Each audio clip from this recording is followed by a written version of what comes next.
देखो शब्द किसे कहते हैं? शब्द ध्वनियों के मेल से बने सार्थक वर्ण समुदाय को क्या कहते हैं?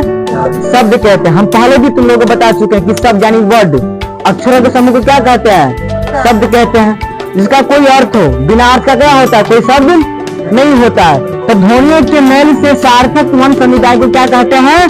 शब्द कहते हैं। यानी वर्णों के समूह को वर्णमाला कहते हैं ना, तो अक्षरों के समूह को क्या कहते हैं? शब्द कहते हैं। अब चलते हैं शब्द का प्रकार पर। शब्द का कितना भेद होता है? अर्थ के अनुसार शब्दों के कितने भेद होते हैं? अर्थ के अनुसार शब्दों के 2 भेद होते हैं। उसको देखो, उसमें कभी दिख रहा है? अर्थ के अनुसार शब्दों के कितने भेद होते हैं? 2 भेद होते हैं। पहला है सार्थक और दूसरा क्या है? निरर्थक है। तो सार्थक मतलब क्या होता है?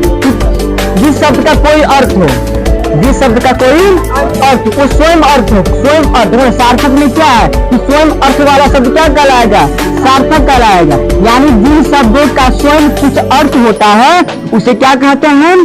सार्थक शब्द कहते हैं। जैसे घर, लड़का, चित्र, इसमें कुछ अर्थ है ना। घर मतलब अपना घर का बात बोल रहा है, लड़का है तो कुछ चित्र मतलब लड़का का बात हो रहा है, चित्र है जिसका भी कोई अर्थ है। दूसरा क्या है? निरर्थक है। तीन नाम से स्पष्ट है कि जिसका कोई अर्थ नहीं हो।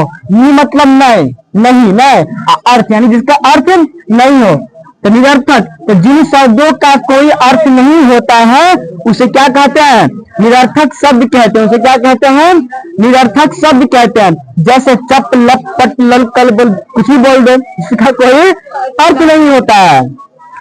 तो बात समझ में आ गए? तो अर्थ के अनुसार शब्द का कितना भेद होता है? 2 भेद होता है। पहला सार्थक और दूसरा निरर्थक। सार्थक में क्या होता है? तो शब्दों का खुद क्या होगा? अर्थ होगा। और निरर्थक में क्या होगा? तो शब्दों का अर्थ नहीं होगा। अब चलते हैं व्युत्पत्ति के अनुसार शब्दों के मतलब कौन कौन से भेद होते हैं, कितने भेद होते हैं? तो कितने भेद होते हैं? व्युत्पत्ति के अनुसार शब्दों के 4 भेद होते हैं। पहला क्या है? तत्सम। दूसरा क्या है? तद्भव। तीसरा क्या है? देशज। और चौथा क्या है? विदेशज। तो तत्सम शब्द किसे कहते हैं? नाम से स्पष्ट क्या है कि संस्कृत वाला शब्द आए इसमें संस्कृत वाला शब्द आए। तो संस्कृत के सीधे आए शब्द को क्या कहते हैं? तत्सम कहते हैं। जैसे रिक्त। रिक्त क्या है? हमारा संस्कृत वाला शब्द क्या है? संस्कृत वाला शब्द है। जगत हो गया, मध्य हो गया, छात्र हो गया, ये सब क्या है? हमारा तत्सम यानी संस्कृत के सीधे आया हुआ शब्द है। तो व्युत्पत्ति के अनुसार शब्दों के कितने भेद होते हैं? 4 भेद होते हैं।